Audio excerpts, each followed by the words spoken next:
Apocalipse capítulo 2, do versículo 1 ao 7. Eu vou ler.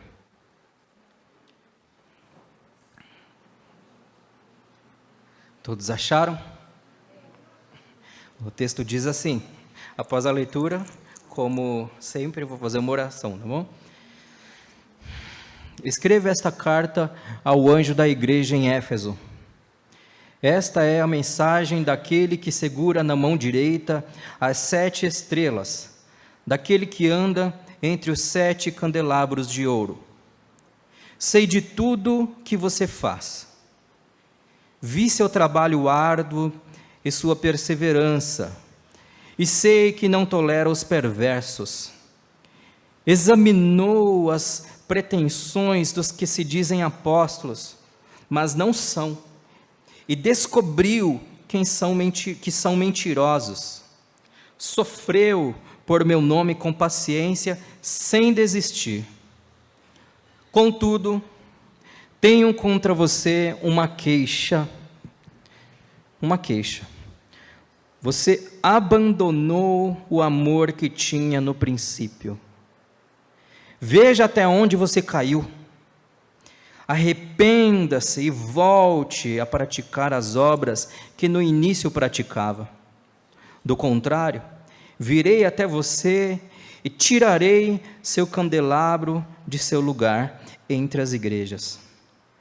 Mas há isto a seu favor: você odeia as obras dos nicolaítas, como eu também odeio. Quem tem ouvido para ouvir, ouça o que o Espírito diz às igrejas. Ao vitorioso darei o fruto da árvore da vida que está no paraíso de Deus. Amém? Vou orar. Orem por mim também. Amém?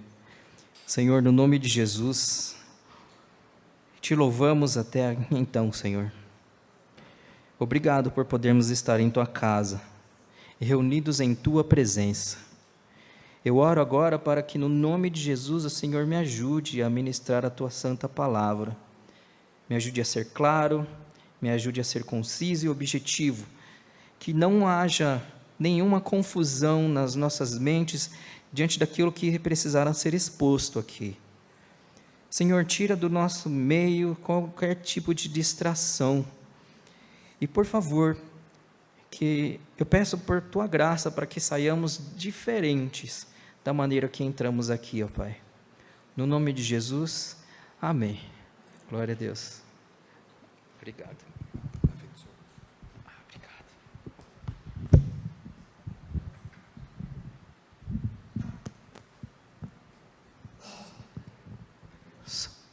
Som. Dá para escutar? Acho que dá. Bom. Ok? Conseguem me escutar? Muito bom. O livro de Apocalipse, ele tem 3 classes literárias. Ele é um livro, como se diz, com uma mensagem apocalíptica, mas ele também é um livro com uma mensagem profética, e ele também é uma carta. Esse tipo de mensagem apocalíptica, ele teve início por volta do ano 200 antes de Cristo. Nós vemos principalmente o profeta Daniel com mensagens apocalípticas, falando do fim, como se dará o fim de tudo, como Deus intervirá na história para restaurar o que precisa ser restaurado. Então, o livro de Apocalipse, a princípio, ele é uma mensagem apocalíptica. Aos leitores modernos, como nós, por exemplo, o termo Apocalipse transmite um significado especial, trazendo consigo um tom ameaçador. Eu já escutei de pessoas dizendo o seguinte: eu tenho tanto medo de ler o livro de Apocalipse, eu tenho tanto medo das coisas que estão escritas lá, eu tenho tanto receio. Na verdade, eu acho um livro difícil de se entender. Eu, particularmente, considero uma literatura bem complexa. Não é? Nos dias do autor, simplesmente significava retirar a cobertura de alguém escondido, e dessa forma era desvelado algo que estava oculto. Portanto, a proposta da mensagem apocalíptica é trazer luz àquilo que está obscuro, é trazer entendimento àquilo que ainda não se tem entendimento claro, objetivo e real da mensagem. Se nós olharmos para as mensagens apocalípticas do Antigo Testamento, principalmente no texto de Daniel, elas ainda estão um tanto quanto incompletas, porque a mensagem do Antigo Testamento, agora no geral, ela só se concretiza no futuro, sobretudo no Novo Testamento, apontando sempre para a pessoa de Cristo Jesus. Jesus é o cumprimento das profecias do Antigo Testamento. Tudo apontava para Cristo, tudo é sobre Cristo e tudo será sobre Cristo. Acabamos de cantar aqui, porque dele, por ele e para ele são todas as coisas. E de fato, tudo deve revelar Jesus. Então o Antigo Testamento ele é um texto teologicamente incompleto. Nós precisamos ler o Antigo Testamento procurando por Jesus, procurando na sua mensagem, ainda que incompleta, tentando encontrar, tentando achar Jesus, porque Jesus é o centro de toda a vontade e da palavra de Deus, seja no Antigo Testamento, seja no Novo Testamento, seja agora na sua vinda, é tudo sobre Jesus. Então a mensagem apocalíptica, ou a mensagem de Apocalipse, tem a ideia de trazer luz àquilo que está obscuro. Ele traz luz principalmente aos textos do Antigo Testamento, principalmente aos textos do livro de Daniel, que se completam ou se revelam melhor quando lidos juntos. Então, se você quiser ler o Antigo Testamento, você precisa ler o Antigo Testamento, compreendendo que ele é incompleto. Para compreendê-lo, eu preciso olhar o Novo Testamento como um cumprimento deste Antigo, que vai complementando a sua mensagem, que vai trazendo luz àquilo que ainda estava oculto, não é? Jesus mesmo diz em alguns momentos da sua caminhada: olha, para os seus discípulos, quantos profetas não quiseram ver o que vocês estão vendo, não quiseram ouvir o que vocês estão ouvindo, e não tiveram essa oportunidade. Quantos homens e mulheres de Deus morreram na expectativa desse dia. Lucas capítulo 17, versículo 21, Jesus diz: olha, o reino de Deus chegou, e ele não vem de lá, não vem de lá. Hoje, em tempos de polarização, que nós falamos de esquerda, direita, centro, centro-direita, centro-esquerda, queridos, isso é a coisa mais boba que existe para se discutir, porque nós, a igreja, não podemos ser de direita, de esquerda, de centro, centro-esquerda, centro-direita. Nós somos cidadãos de um novo reino, nós somos cidadãos do qual o governante ninguém mais é do que o próprio Jesus Cristo. Nós não temos um Messias, nós não temos um profeta, nós não temos ninguém, nenhum tipo de política, nenhum tipo de nada, que substituirá o Evangelho e a pessoa de Cristo Jesus. Não somos da direita, da esquerda, de centro, somos do alto, somos de lá de cima e para lá retornaremos. Essa é a mensagem do Evangelho. Apocalipse, portanto, você pode ler com paz no coração, porque aquele que está em Cristo Jesus, salvo no Senhor, desfrutará e habitará e morará na nova Jerusalém, nos novos céus e nova terra, preparados para nós desde o princípio do mundo. Se de um lado nós temos o livro de Gênesis, por exemplo, que revela o início de tudo,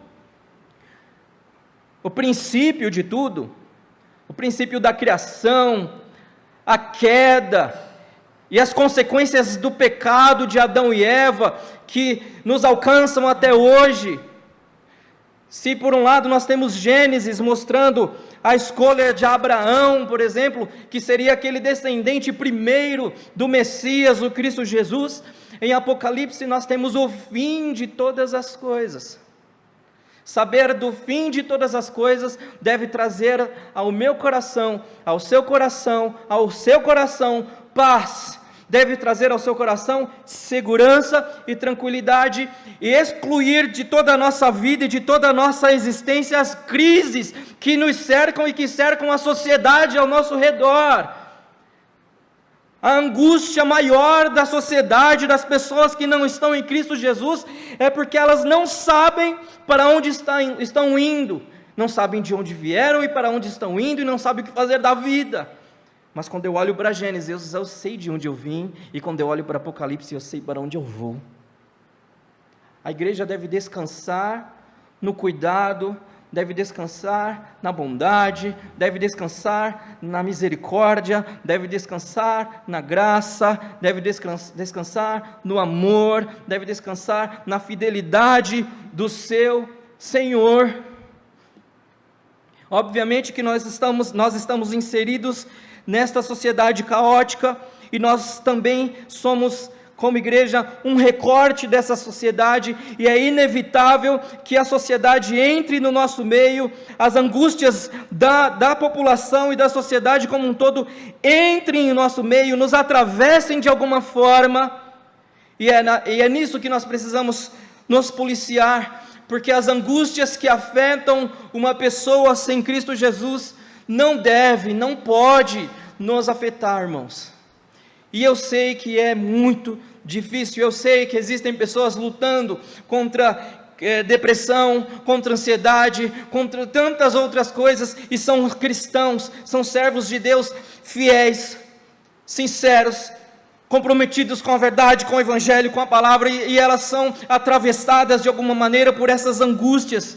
Isso acontece no nosso meio, mas o que não pode acontecer é de nós acharmos que não haverá uma solução para isso, porque um dia em Cristo Jesus houve a solução, porque na cruz do Calvário Ele já tomou tudo isso para si. Ele carrega sobre si todas as nossas dores, todas as nossas ansiedades, todas as nossas crises. Ele levou sobre si, Ele tomou sobre a cruz do Calvário tudo aquilo que aflige a sociedade, que de alguma forma nos aflige também, nos atravessa de alguma outra forma, mas tenha esperança, porque não acaba assim. Não sei se eu falei, eu não sei se foi aqui numa pregação ou na EBD, uma certa vez, eu fui reconhecer o corpo do meu avô por parte de pai em 2019. Dezembro de 2019, um homem de Deus, orava 6 horas por dia, um homem piedoso, um camarada assim, muito agradável de estar na presença.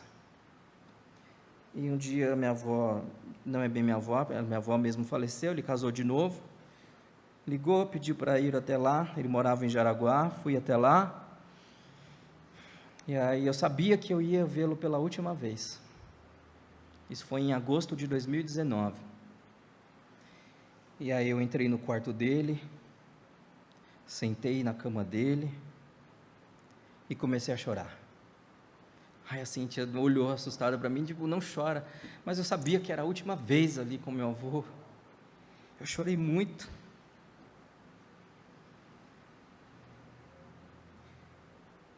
E eu falei, vô, obrigado. Eu te amo.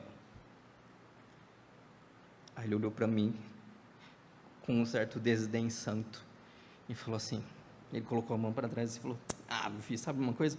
Eu não vejo a hora de Jesus vir me buscar.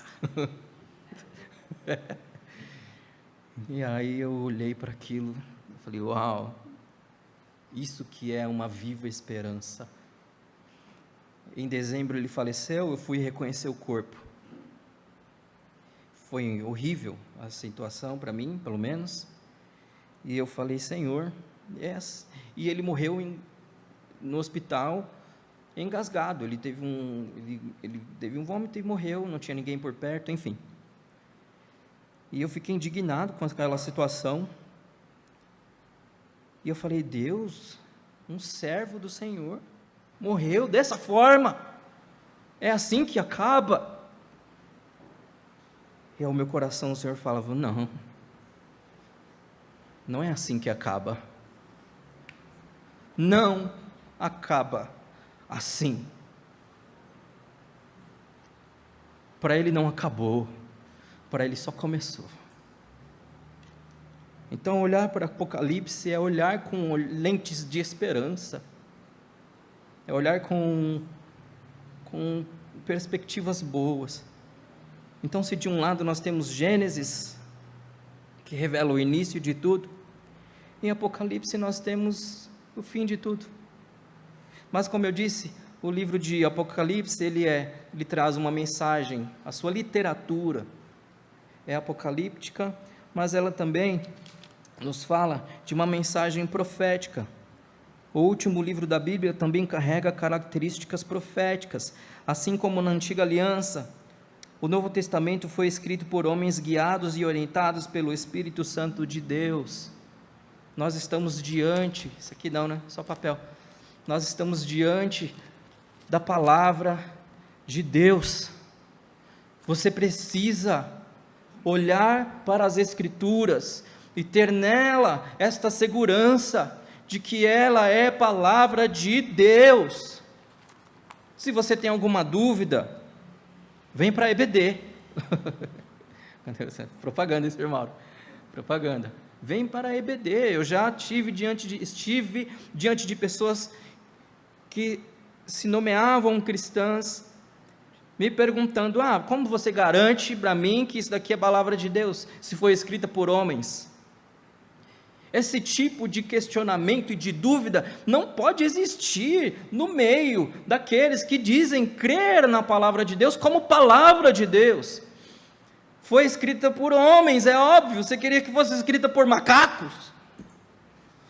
Foi escrita por homens instruídos, iluminados e guiados pelo Espírito Santo de Deus a escrever e a registrar a sua vontade sem erro, sem equívoco. É palavra de Deus.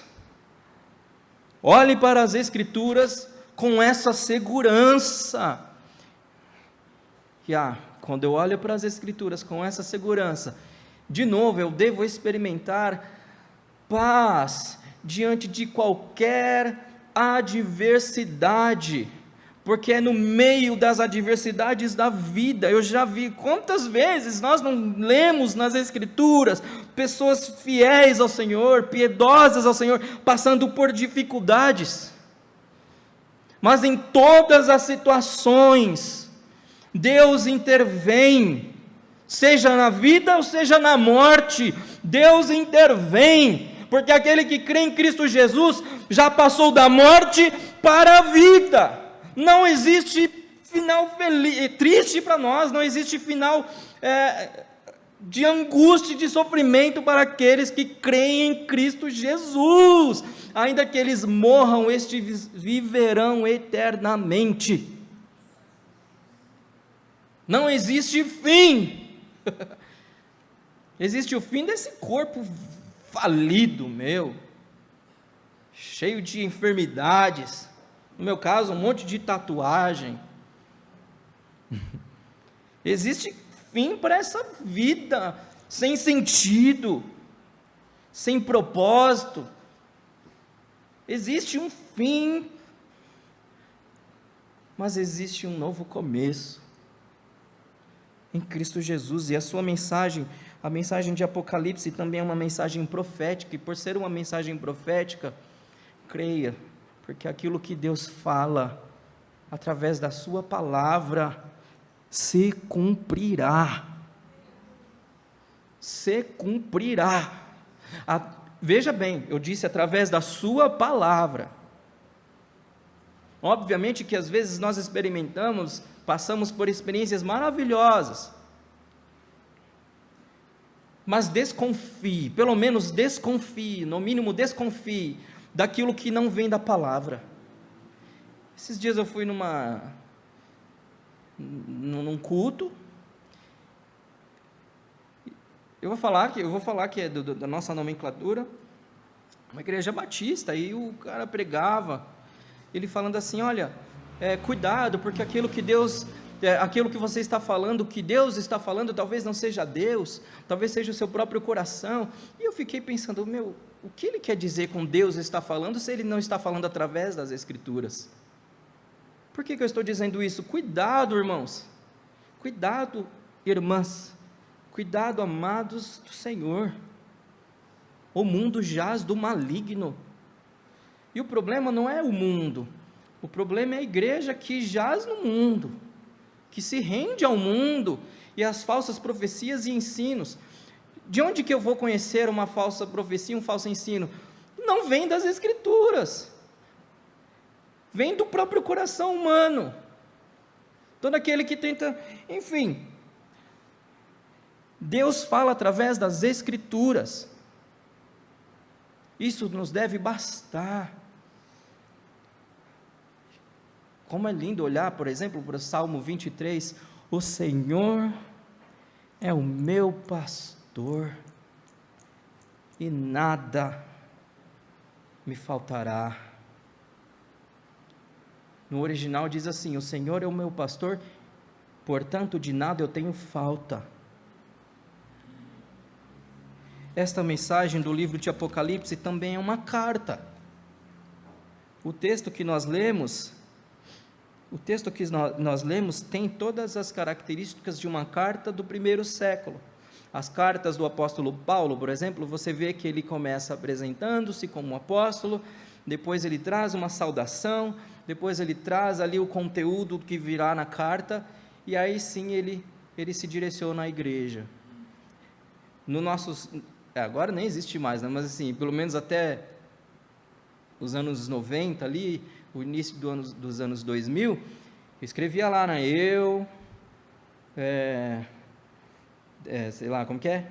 Douglas, para minha avó, que está no Ceará, taraná, nananá, nananá. As cartas do Novo Testamento, elas se apresentam de outra forma. Apocalipse também compõe características de uma carta semelhante às cartas do primeiro século depois de Cristo. O parágrafo introdutório do livro de João é seguido de uma saudação típica com o que encontramos nas cartas do Novo Testamento. João, às 7 igrejas que se encontram na Ásia, graça e paz a todos. Amém. Bom, o que está acontecendo aqui nesse texto que nós lemos? João está preso. João foi preso e levado para a ilha de Patmos, provavelmente entre o ano 90 e 96 depois de Cristo, uma média aí, portanto, de no mínimo 30 anos depois da morte e ressurreição do nosso Senhor. Muito tempo se passou. João foi o único, pelo menos registrado, o único apóstolo, pelo menos que se tem registro, que morreu de causas naturais. Mas o que me encanta é muito interessante olhar para isso e pensar sobre isso, porque João em todos os momentos esteve com o Senhor. Ele foi o único apóstolo, o único discípulo que caminhou persistentemente com o Senhor, até mesmo na hora do seu julgamento lá no Sinédrio, até mesmo aos pés da cruz, ele estava lá. Olha que coisa maravilhosa. Aqui eu quero abrir um parêntese: aquele que se agarra ao Senhor, aquele que se segura no Senhor, aquele que está decididamente a caminhar fielmente aos pés do Senhor, ele experimentará coisas extraordinárias. Olha o que João experimentou, teve visões extraordinárias, experiências grandiosas e maravilhosas, porque eis aqui um servo fiel ao Senhor, eis aqui alguém temente ao Senhor, não o rejeitou, não o abandonou, esteve com ele. João, o livro de Apocalipse foi escrito pelo apóstolo João, o discípulo a quem o Senhor amava. Ele escreveu o Evangelho, as suas cartas e também Apocalipse. ele estava ao lado do Senhor o tempo todo. Foi na ilha de Patmos que o apóstolo João recebeu do próprio Cristo as advertências que registrou. São cartas universais, tendo em vista o seu conteúdo mais amplo. O fato de serem registrados os nomes das igrejas foi estratégico. Por quê? Ele escrevendo para essas igrejas aqui, a igreja de Éfeso era a maior igreja ali da Ásia Menor. Ele escrevendo para essas igrejas que estavam em lugares estratégicos, esta mensagem chegaria às outras igrejas espalhadas. E nós precisamos compreender que igreja aqui no Novo Testamento não era um templo, não existia no Novo Testamento templos. Era proibido se reunir, principalmente neste contexto de João, eis que ele está preso por pregar o Evangelho, por viver por amor a Cristo. Então, este ano aqui, provavelmente, quem estava no governo ali de Roma, o imperador romano era Domiciliano, um homem cruel, perverso, tão cruel quanto Nero. Nero, para vocês terem ideia, ele queimava as pessoas vivas, para fazerem destas pessoas tochas vivas para iluminar as estradas escuras. E pessoas aqui, sobretudo os cristãos, os servos do Senhor, ele colocou fogo em Roma, porque Roma estava um caos. Ele colocou fogo em Roma para colocar culpa em cristãos. Nós também estamos no pior momento, pior ainda do que o período de Nero, que é esse daqui. A igreja estava passando por uma perseguição severa. Então a igreja de Éfeso, o que é interessante, é que ela não foi fundada por João, ela foi fundada pelo apóstolo Paulo. Isso nós podemos ver em Atos capítulo 19, versículo 1, até o versículo 10, essa igreja foi fundada por Paulo. Paulo escreve uma carta endereçada a essa igreja. Nós temos na Bíblia, nas Escrituras, um livro chamado Éfeso. É justamente esta igreja, é justamente a este povo que o apóstolo Paulo escreve. E naquela ocasião que o apóstolo Paulo escreveu, a igreja de Éfeso não tinha de maneira evidente qualquer queixa contra esta igreja. Muito pelo contrário, era uma igreja que caminhava firme e fielmente com o Senhor. O Calvino vai dizer que a carta de Efésios é a coroa do Evangelho. Para mim é uma das cartas, é um dos textos mais lindos, que eu mais amo, porque Efésios, segundo escrito pelo apóstolo Paulo, quer mostrar onde nós estamos e quem nós somos em Cristo, e qual é o nosso papel como igreja por estar em Cristo Jesus. Porém, nesta ocasião aqui, o apóstolo Paulo já tinha morrido, o apóstolo Pedro também, enfim, segundo, não há outros relatos de outros apóstolos vivos, apenas João. Então Paulo morreu por volta do ano 66, olha só, na verdade, desculpa, Jesus morreu por volta do ano 30, então foi 60 anos depois, não é? que João escreve esta carta aqui. Quando Paulo escreveu à igreja, não havia em sua mensagem qualquer advertência, mas instruções a respeito do seu lugar e posição no corpo de Cristo, como também o esclarecimento de seus deveres e responsabilidades. Em Apocalipse, por sua vez, lemos que o próprio Cristo, o cabeça e dono dessa igreja, vem a ela com admoestações severas, as quais eu quero ajudar os irmãos a compreenderem hoje à noite. Então vamos lá, vamos tentar caminhar. Espero que o Senhor me ajude. Ficou claro até aqui, irmãos? O texto, olha que interessante. O texto inicia dizendo o seguinte: escreva esta carta ao anjo da igreja em Éfeso. O texto ele inicia com uma ordem, de ninguém mais e ninguém menos do próprio Jesus Cristo. Jesus Cristo aparece ao apóstolo João, e ele dá uma ordem: João, escreve esta mensagem. Então o livro de Apocalipse ele vai se desenrolar desde o primeiro capítulo ali até o último capítulo.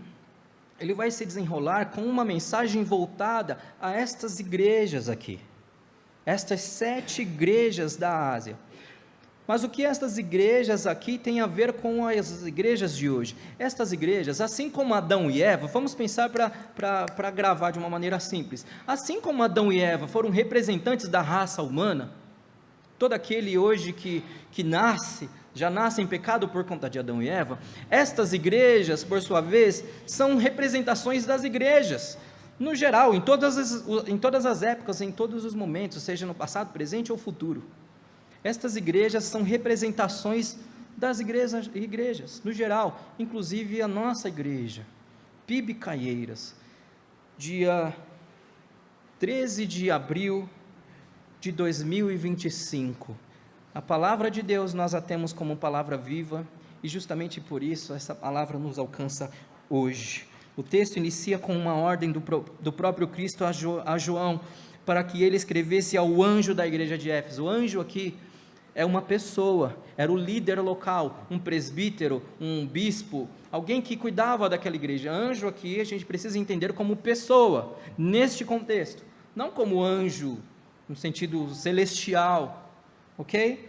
Era uma pessoa, o líder, escreve, o João, então Jesus chega e fala assim, João, vem cá, escreve lá pro rapaz lá da igreja, o pastor, o líder, o presbítero, o bispo, o pastor lá da igreja de Éfeso, escreve que eu tenho uma mensagem para ele, eu tenho uma mensagem para ele, a sua mensagem é dura, olha o que ele diz, olha o que o texto diz, eu sou aquele que segura na mão direita as 7 estrelas, o livro de Apocalipse, ele está cheio de metáforas, por que precisa haver metáforas, principalmente nestes livros, no livro de Apocalipse? João está preso, ele não pode falar, por exemplo, imagina, Rússia, por exemplo, o cara vai preso lá na Rússia, um país fechado para o evangelho, e ele começa a falar mal do governo, de maneira explícita, claro, não pode, correria risco de morte. É isso que João está fazendo, então ele usa muitas metáforas no livro de Apocalipse, e aqui o texto diz, olha, escreva esta carta ao anjo da igreja em Éfeso, esta é a mensagem daquele que segura na mão direita as 7 estrelas, em outras palavras, irmãos, o que ele quer dizer com eu seguro na mão as 7 estrelas, em outras palavras, o Senhor está dizendo que, embora haja uma liderança local ali, quem cuida, assiste e pastoreia a igreja, é apenas Ele, o Senhor. Jesus está falando para João, escreve lá para o bispo, para o presbítero da igreja, eu sou o Senhor da igreja, eu, o Cristo, sou o cabeça do corpo e dono deste corpo, embora Ele coloque lideranças locais, em todas as épocas e momentos, é Ele o Senhor. A igreja do passado, a igreja do presente e a igreja do futuro, não pode jamais se esquecer de que o Senhor da igreja é Jesus Cristo. É Cristo Jesus e não há outro.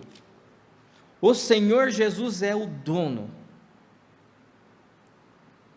O que significa isso? Ele tem, isso é muito importante nós observarmos, eu sou o dono da igreja, eu sou o dono das pessoas que a compõem, isso é importante nós olharmos e observarmos, porque há lá fora muito tipo de liderança que se diz pastor, apóstolo, bispo, bispa, não sei o que, e anjo, e querubim, e semi-anjo, e semi-querubim, e Deus, semideus, quarta pessoa da trindade, que se acha no direito de controlar a alma das pessoas, de controlar a vida delas, de retê-las em seu poder, em seu domínio.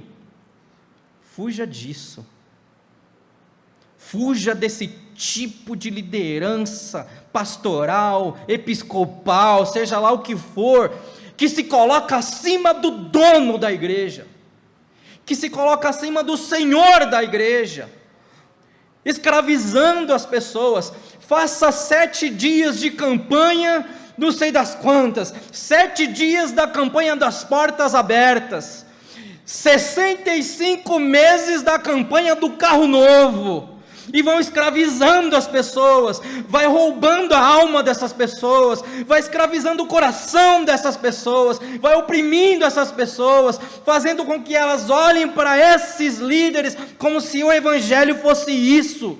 O evangelho não é sobre isso. Cuidado, fuja disso. Corre desse tipo de gente maluca, perversa, maligna, falsos profetas. Jesus lidava com isso. Capítulo 12 do Evangelho de Lucas, ele fala: olha, ai de vocês, fariseus hipócritas, vocês coam um camelo e engolem um mosquito. Ai de vocês, fariseus hipócritas, porque vocês não entram no reino de Deus e não permitem que as outras pessoas também entrem. Vocês as tornam tão pecadoras quanto vocês. Ai de vocês, fariseus hipócritas. Fuja desse tipo de mensagem que coloca o homem no centro de tudo, que coloca a sua vontade no centro de tudo.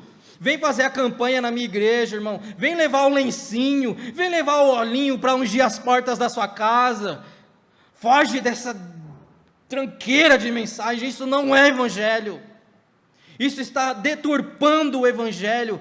E lá fora, quem não conhece o Senhor, acha que evangelho é isso. E nós somos submetidos a todo tipo de constrangimento, de humilhação, de vergonha, porque é no meio de nós, é no nosso meio, que saem as piores heresias possíveis. Foge desse tipo de mensagem, desses patrões do evangelho, desses carrascos de alma. Fuja disso. Foge desse negócio. Então Jesus está falando: olha, eu sou o dono da igreja. Cuidado. Eu ainda estou aqui, governando a minha igreja. As nossas igrejas, como já mencionei em outras ocasiões, estão lotadas de pastores arrogantes, soberbos, verdadeiros déspotas, os quais se julgam coronéis das almas das pessoas, pensam que podem decidir e definir os seus destinos, as escravizam, as enganam e as adoecem. Contudo, mesmo diante desse contexto tão desanimador, somos confrontados e confortados com a mensagem do Cristo ressurreto: a igreja é minha, eu sou o seu dono. A igreja é do Senhor, Ele não perdeu o controle de nada. Eu espero que não escandalize ninguém, mas enfim, o lugar que eu mais fui ferido na minha vida foi em igreja. Eu fui um dos escravos desses patronos, desses coronéis de almas, mas foi dentro da igreja que eu também me curei. Por mais que haja esse tipo de gente ruim, perversa, má, fariseus, hipócritas, do outro lado nós temos pessoas sinceras, piedosas, que amam o evangelho. Por isso eu não lido bem, eu não me lido bem com aquelas coisas, com aquelas falas assim: eu não vou para a igreja, porque igreja é lugar de gente isso, é lugar de gente aquilo. Querido, você só está contando a pior parte. Igreja não é isso. Igreja é o lugar, pelo menos deve ser o lugar, onde as pessoas caminham juntas, amam umas às outras, conhecem umas às outras, sabem da necessidade uma das outras, oram umas pelas outras, visitam, enfim. Isso é igreja, isso é caminhar como dependentes do Senhor, curando uns aos outros, restaurando uns aos outros, amando uns aos outros, servindo uns aos outros, debaixo da dependência do Senhor. Então, se você vem com esse tipo de mensagem: eu parei de ir da igreja, sabe, é tanta cobrança, vá tomar banho no brejo, meu. Isso é uma desculpa deslavada, é alguém que não quer o verdadeiro compromisso com o evangelho e fala que igreja é tudo igual. Então é melhor ficar do lado de fora, porque se você entrar vai estragar mais ainda. Você está me entendendo? Esse discurso não cola. Eu entendo que existem sim igrejas ruins, mas na mesma proporção existem igrejas boas, porque o Senhor, Ele é o Senhor da igreja, ainda. O que você tem que fazer é sair e procurar uma igreja saudável, uma igreja bíblica, uma igreja, enfim. Jesus também diz ao apóstolo que anda entre os 7 candelabros de ouro, significando que, além de ser o dono mor de todas as igrejas, Ele está presente em todas elas. O Senhor está em nosso meio, o Senhor está aqui, Deus está aqui, tão certo como o ar que eu respiro, tão certo como a manhã que se levanta. Deus está aqui, Cristo Jesus está aqui, como dono da igreja. Ele é aquele que observa a sua igreja, vistoria a sua igreja e analisa a sua igreja. O que a sua igreja, portanto, olha só, significa que além de ser o dono mor de todas as igrejas, Ele está presente em todas elas, justamente porque Ele está presente e nunca ausente da comunidade dos santos. O versículo 2 nos diz que Ele sabe. Olha o que diz, olha o que o texto diz: sei de tudo o que você faz. Sei de tudo o que você faz. Meu Deus! Como, agora não falando como igreja, mas falando pessoalmente. Ao mesmo tempo que saber que o Senhor sabe de tudo o que eu faço, penso, cobiço no coração, desejo, deve me trazer paz, como aquele que está acima de tudo e de todos, e Ele vê, Ele sabe tudo. Irmãos, Ele sabe tudo. Ele sabe tudo. Ao mesmo tempo que isso traz segurança a mim, particularmente falando, isso me traz até uma certa tristeza. Não pelo Senhor, não por saber que Ele sabe de tudo e Ele é o Senhor de tudo, por mim, porque eu também sei o que Ele espera de mim. Acredito que você sabe o que tem que ser feito também, mas quantas vezes eu não travei as minhas lutas contra o próprio Senhor? Quantas vezes eu não me vejo andando contrariamente à proposta dEle para a minha vida, sabendo que o que Ele tem para mim é bom, sabendo que o que Ele tem para mim é maravilhoso, mas eu me vejo contrário a isso por algum motivo. Quantas vezes eu não me vejo pensando coisas que não deveria pensar, fazendo o que eu não deveria fazer, falando o que eu não deveria falar, cultivando e preservando no coração o que eu não deveria preservar, e o texto vem com essa pedrada, e fala assim: eu sei de tudo. Cuidado, o Senhor sabe de tudo. Não sei se isso te traz alegria ou angústia, como eu, porque às vezes eu fico me questionando, será que eu sou um servo do Senhor mesmo? Porque, meu Deus do céu, olha as coisas que eu faço. Ó miserável homem que sou, o apóstolo Paulo diz em Romanos capítulo 7, quem me livrará do corpo de morte que eu habito, quem me livrará dessa escravidão, deste corpo falido? Quem? Aquilo que eu gostaria de fazer eu não faço, mas aquilo que eu sei que eu tenho que fazer eu não faço, e eu vivo nessa luta com o Senhor. O Senhor sabe de tudo. Não para assustar ninguém, à medida que Ele sabe das nossas resistências, Ele também sabe da nossa vontade de querer servi-lo melhor. E eu só poderei servir melhor ao Senhor quando eu depender da sua graça. Zacarias capítulo 4, versículo 6, quando Israel retorna da Babilônia, 70 anos depois do exílio, Zacarias vê tudo um caos, ele se angustia, ele se entristece, e ele não sabendo mais o que fazer. Aí no capítulo 4, versículo 6, o Senhor diz a ele: Zacarias, não é por força e nem por violência, é pelo Espírito Santo de Deus, é pelo poder de Deus, que aquilo que precisa ser restaurado, será restaurado.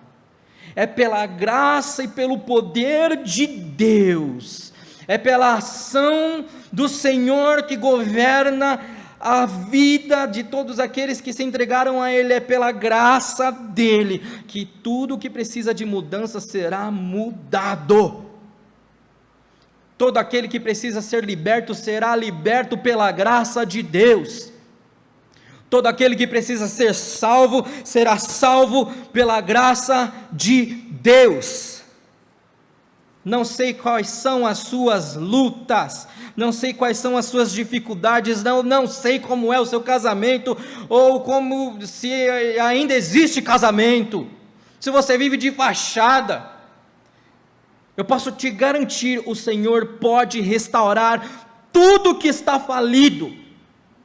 O Senhor pode restaurar tudo em tudo que há morte, tudo que já pereceu,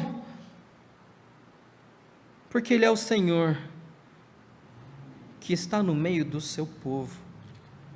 Meus irmãos, como membro do corpo de Cristo, eu não sei, como eu disse, se me alegro com tudo isso, por saber que eu não sou quem eu gostaria de ser. O Spurgeon tem uma frase, dizem que atribuem ao Spurgeon, dizendo que, ele diz assim: quando eu olho para o homem que eu gostaria de ser, eu me envergonho desse homem que eu sou hoje.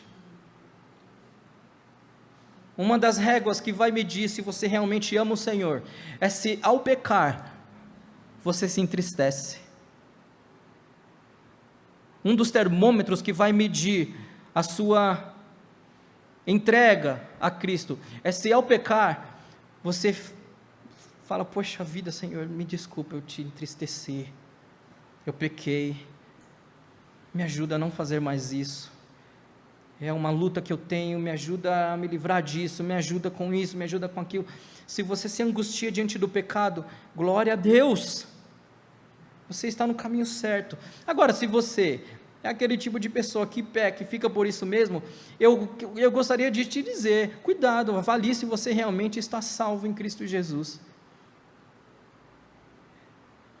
Se você não gosta de se reunir com a igreja, cuidado, avalie se você realmente está salvo em Cristo Jesus. Porque se Jesus é o dono da igreja, e eu não gosto da igreja da qual Ele é o dono, tem algum problema em mim. Se você se diz cristão, e quando peca, quando tropeça, quando faz o que faz, e não está nem aí, significa que você não ama o Senhor, e você com certeza não está salvo. Arrependa-se. E aí entra no que eu quero dizer. Deixa eu ver, estou caminhando para o fim, calma, ainda não preciso ver o louvor não.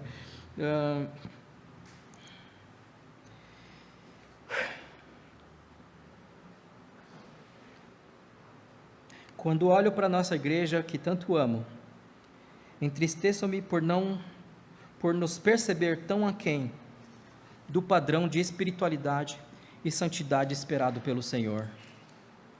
Agora, partindo da minha pessoalidade, da minha subjetividade, eu parto para aquele que faz parte de um corpo, que caminha com irmãos, e como aquele que caminha com irmãos e observa os irmãos, assim como os irmãos me observam, eu olho para as Escrituras e olho para o Senhor e me preocupo, porque olhando para as Escrituras e a partir das Escrituras eu vejo que falta muito ainda na nossa caminhada. Aí caímos novamente nessa questão: Ele sabe de tudo, e se Ele sabe de tudo, isso como igreja agora nos alegra ou nos angustia? Se nos angustia, se nos entristece, como eu falei há pouco a meu respeito, isso é Isso é o Senhor nos incomodando, dizendo o seguinte: olha, se saber que eu sou o Senhor da igreja, que eu sou o Senhor da vida da igreja, que eu sou o Senhor de tudo, te entristece, te angustia, por que isso te entristece? Por que isso te chateia? Por que isso de alguma forma te deixa desconcertado? Significa, portanto, que como igreja talvez nós não estejamos caminhando como devemos e sabemos que devemos caminhar. Significa, portanto, que nós estamos diante do Senhor e o Senhor nos está observando e quer de nós uma posição e uma postura adequada para aqueles que se dizem servos do Senhor Jesus. Se nós, como igreja, ao saber que nós temos o Senhor que a governa, nós nos angustiamos e nos chateamos por algum motivo que seja, devemos avaliar a nossa caminhada como igreja, se de fato nós somos a igreja da qual o Senhor se agrada e se alegra, se nós somos de fato a igreja da qual o Senhor diz que a observa e se agrada dela. Porém, o versículo em questão nos diz que o Senhor agrada-se do trabalho árduo e da perseverança, e da intolerância dos irmãos no tocante aos falsos mestres e falsos ensinos. Jesus então começa dizendo para João a respeito da conduta dessa igreja de Éfeso, falando: olha, parabéns, vocês estão caminhando muito bem, vocês começaram, olha então, vamos ver, ele diz assim: sei de tudo o que você faz, vi seu trabalho árduo e sua perseverança. Olha que igreja maravilhosa, de fato, e sei que não tolera os perversos. De fato, a igreja tem que se levantar contra pessoas perversas e todos aqueles que praticam injustiça. Vocês não toleram isso, parabéns. Isso aqui ele falando para a igreja de Éfeso. Examinou as pretensões dos que se dizem apóstolos. A igreja deve se posicionar e avaliar aquelas mensagens que eu disse há pouco, que estão contrárias ao evangelho, que estão opostas à proposta do evangelho. Vem aqui e traz a foto do seu amado, amarra a camiseta dele e traz: isso é macumba, isso é mandinga. Nada contra qualquer religião, deixa eu até abrir isso é bruxaria, meu irmão. Tem igreja que se diz evangélica que não pode ser chamada de igreja evangélica. Traz aí a camisa do seu amado com 13 nós. Traz a foto dele, coloca, agora eu vou pegar, coloca o copo d'água, coloca o copo d'água em cima da televisão e bebe, que você será abençoado. A oração do super santo vai abençoar. E aí Jesus fala para João e fala assim: olha, parabéns, vocês examinaram isso daí e reprovaram isso daí, tem que reprovar mesmo. A igreja precisa reprovar isso. Já me questionaram: o que você acha do pastor fulano de tal? Eu falei: é um herege, é um falso profeta, é um fariseu enganador e mentiroso. Aí esse pastor falou assim para mim: eu não falaria isso, porque eu vejo os frutos. Meu querido, no livro de Jó, o próprio Satanás fez tantos milagres. O livro de Apocalipse, nós vemos o próprio diabo se levantando, fazendo milagres absurdos. Mas todos aqueles que escravizam a alma das pessoas, levantando campanhas de 365 dias de não sei o que, dê 7 pulos não sei dos quantos, mergulhe na piscina da água santa, que veio lá de Israel, é falso profeta, é herege, é mentiroso, é enganador. A igreja tem que denunciar esse tipo de gente, e a igreja tem que ter coragem de falar: não, isso não é o evangelho. O evangelho não existe sem a cruz de Cristo Jesus. Não existe sem a crucificação e sem a ressurreição do meu Senhor, que está à destra de Deus e reina e governa a sua igreja. E aí Jesus fala: parabéns, vocês denunciaram. Aí, porém, o texto diz o seguinte, no verso 4: contudo, tenho contra você uma queixa, você abandonou o amor que tinha no princípio. Aqui, espero falar em 6 minutos. Aperto o rapidinho aí que... Queridos, olhando para mim, sem saudosismo, por favor, longe disso. E olhando para a igreja do passado, eu fico com uma frase que atribuem ao pastor Enéas Tonini. Ele morreu com 103 anos de idade em 2016. Ele foi fundador da Igreja Batista do Povo, lá na Ana Rosa, sua sede. Ele dizia assim: eu não troco um único cristão dos anos 60 por um ônibus cheio dos cristãos de hoje. Aqui o Senhor está falando: olha, vocês estavam tão bem, vocês estavam fazendo tudo certo, mas vocês abandonaram o primeiro amor. E o que significa abandonar o primeiro amor dentro deste contexto? Deixar de fazer o que tem que ser feito. A grosso modo, para resumir, deixar de fazer o que tem que ser feito. Eu gostaria que você olhasse para a sua vida hoje e fizesse uma comparação da sua vida há 10, 15 anos atrás, na caminhada com o Senhor. Obviamente que as pessoas mudam, os tempos são diferentes, mas nós não somos governados e não deveremos ser, pelo menos governados, por qualquer circunstância externa ou interna. Nós devemos ser orientados e guiados pelo Espírito Santo de Deus. E toda relação ela deve passar pelo processo do amadurecimento, não do esfriamento. Isso cabe também para a relação que eu tenho com o Senhor Jesus. Aqui o Senhor chama a atenção da igreja e fala assim: olha, vocês caíram, vocês se esqueceram do que é primordial. Agora, quem sou eu para falar o que é primordial para você? Você que deve decidir a sua vida com o Senhor e com você mesmo. Porém, as Escrituras nos dizem que aquele que abandona as obras que ele realiza e que ele realizava com tanto afinco, paixão e amor, ele está abandonando o próprio Senhor. Contudo, tenho contra você uma queixa: você abandonou o amor que tinha no princípio. O problema não é cair. O problema nunca foi, na vida daquele que caminha com o Senhor, o pecado.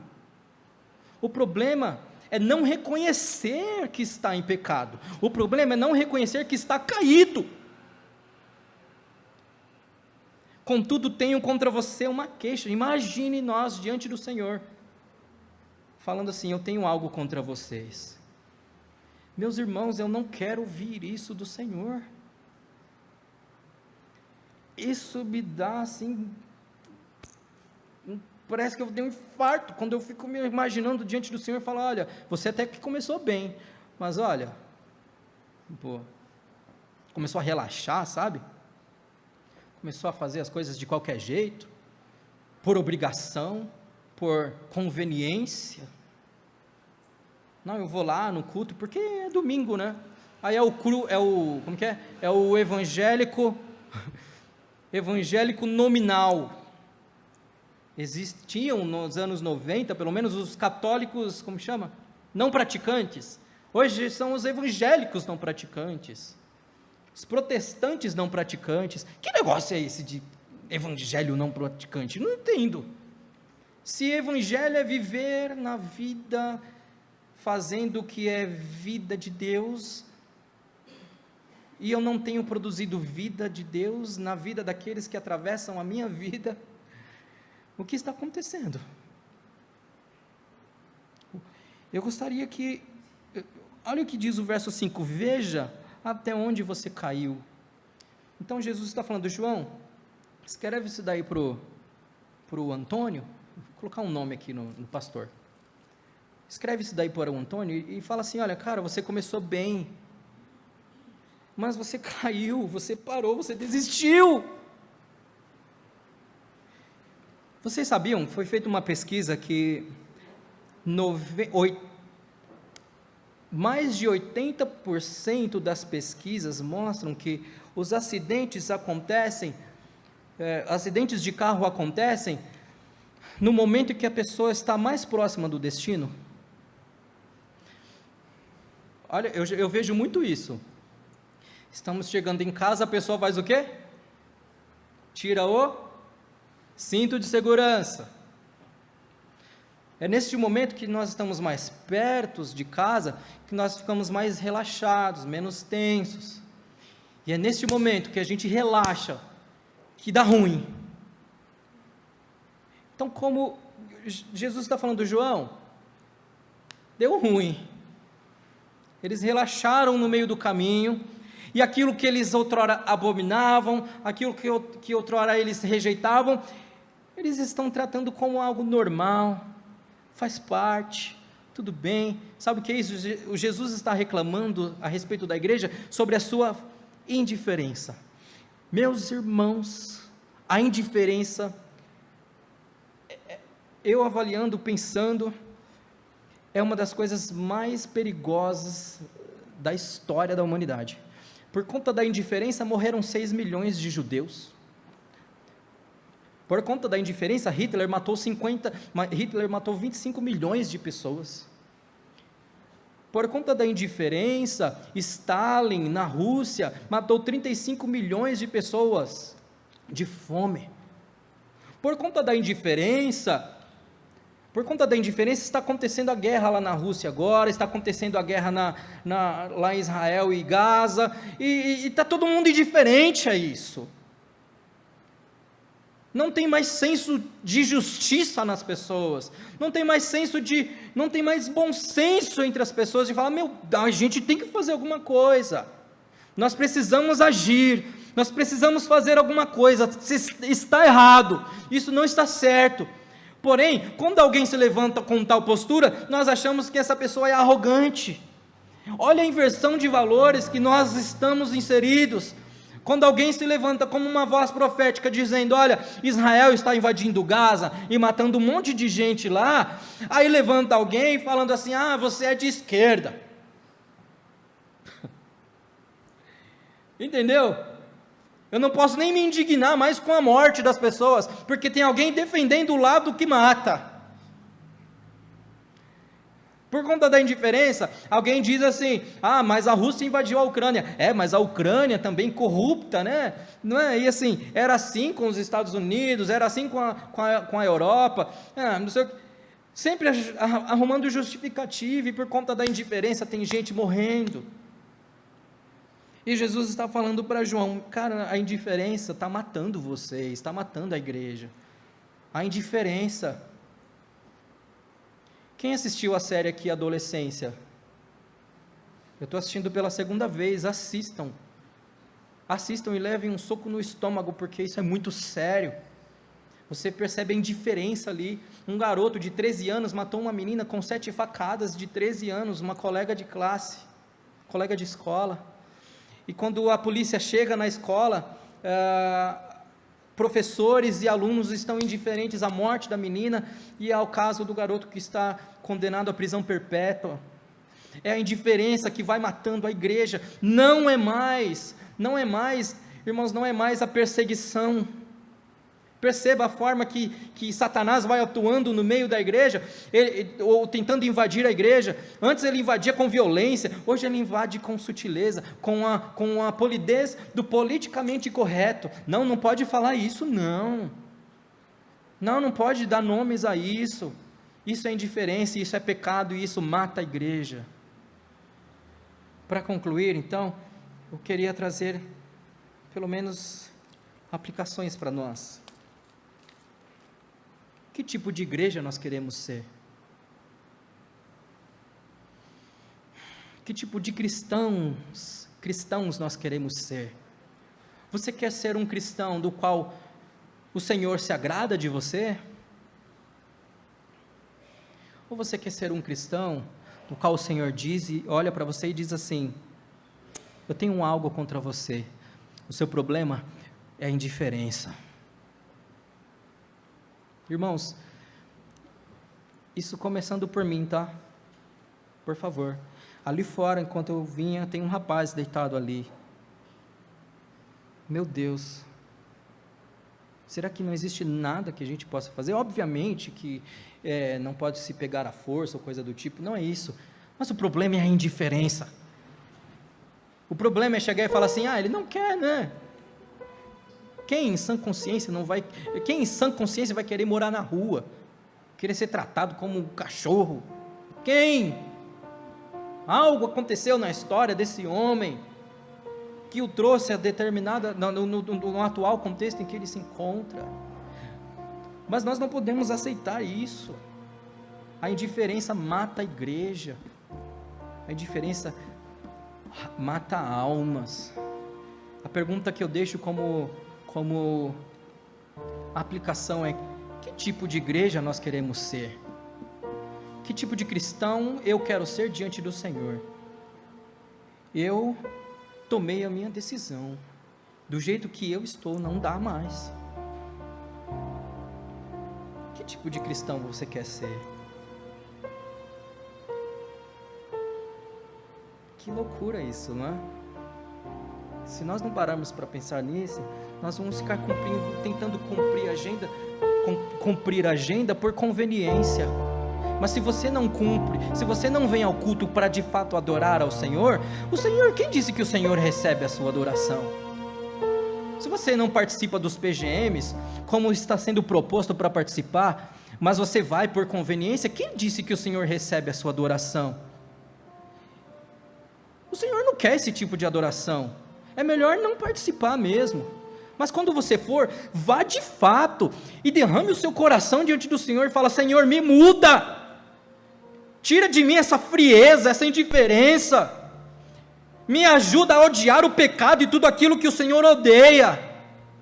Eu não quero mais essa vida patética, essa espiritualidade tão rasa diante do Senhor. Eu não quero mais. Isso é complicado porque está gravando, né? Mas assim, fica meio que bronca, né? Mas enfim, a gente tem que segurar, né? A bomba. Que luta é para reunir as pessoas na hora que tem que reunir? Tem algo errado aí.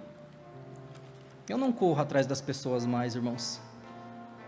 Porque se elas não vão para Jesus, para que elas têm que vir atrás de mim? Eu não corro atrás de ninguém.